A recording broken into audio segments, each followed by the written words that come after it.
Welcome, everybody. We're pivoting from 10 days that changed the world to a topic that's special to me. It's about suicide. It's called the silent battles, suicide in history, and the struggles we still carry. Let's get into it. History remembers the loud things: wars, revolutions, speeches, economic collapse, disasters that reshape borders and headlines. It remembers what shakes the ground. But some of the most devastating losses in human history never made a sound. They happened quietly in farmhouses during a drought, in city apartments during economic collapse, in dorm rooms, in small bedrooms, in places where no one was watching. If historical exists to tell the human side of history, then we cannot ignore the battles that no one sees, because some of the hardest wars are fought internally and they leave no monuments. Across ancient cultures, suicide was sometimes framed as honor. Roman leaders falling on swords rather than facing humiliation.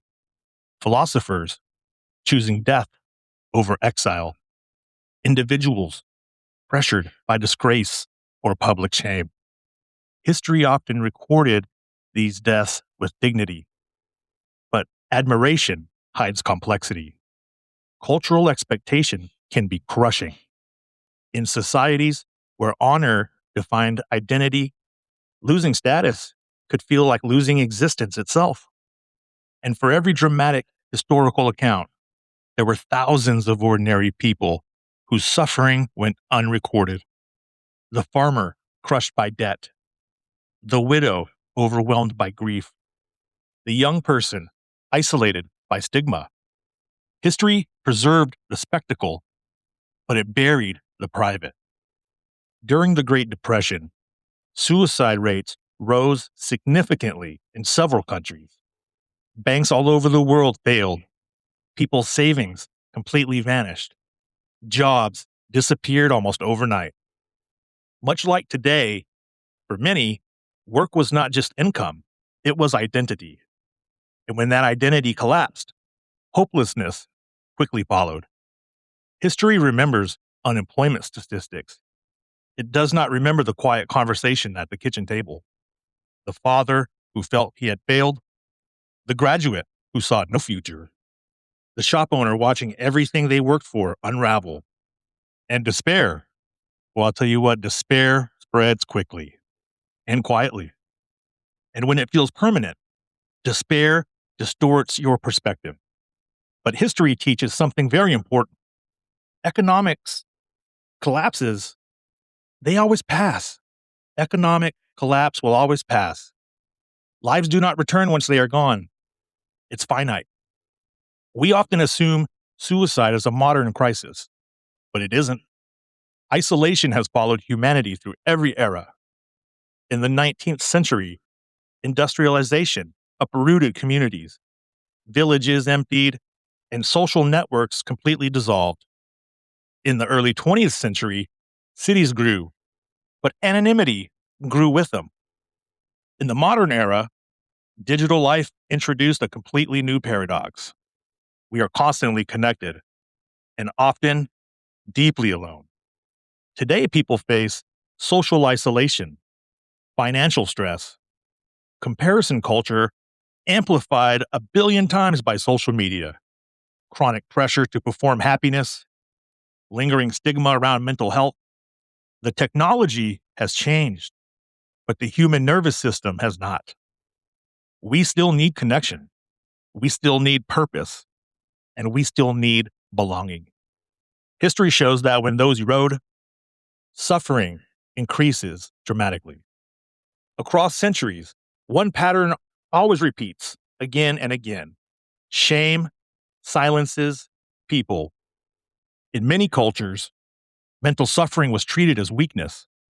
People were told to simply endure. They were told to stay strong and also told to keep it private. And silence isolates. When someone believes they are the only one struggling, despair grows louder. The language around mental health has changed dramatically in the last century. Depression is no longer labeled laziness. Anxiety is no longer dismissed as weakness, but stigma still lingers. History teaches us clearly when suffering is hidden, it multiplies exponentially. When suffering is spoken, it can be shared. There is one truth that connects ancient Rome, the Great Depression, the 1970s, and today. Most people who experience suicidal thoughts do not want to die. They simply want their pain to stop.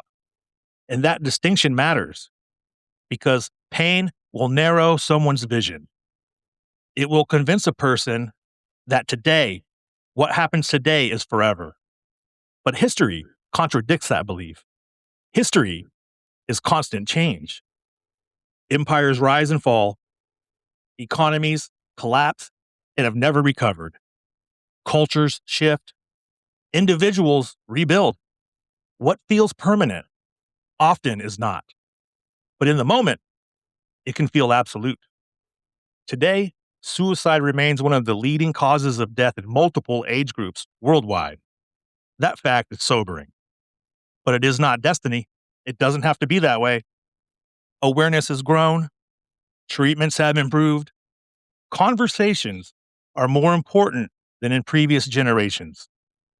We're not where we need to be, but we are not where we were, and that matters. Cultural change is slow, but it moves. It definitely moves. Let me leave you with this. History often remembers how people died. It rarely remembers how many fought quietly to stay alive. If you're listening to this episode and carrying something heavy, understand this. Your worst moment is not your entire story. Despair can feel permanent, but it's not. And if you are in immediate crisis in the United States, you can call or text 988 to reach the Suicide and Crisis Lifeline. If you are outside the US, crisis services exist in most countries and can be found through local health systems. Please remember, reaching out is not weakness. It is survival. It's defiance. The silent battles deserve acknowledgement. And choosing to stay, even when it's hard, is a form of courage history rarely writes about.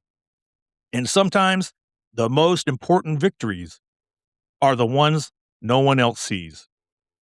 I am historical, and I tell history stories that refuse to be forgotten.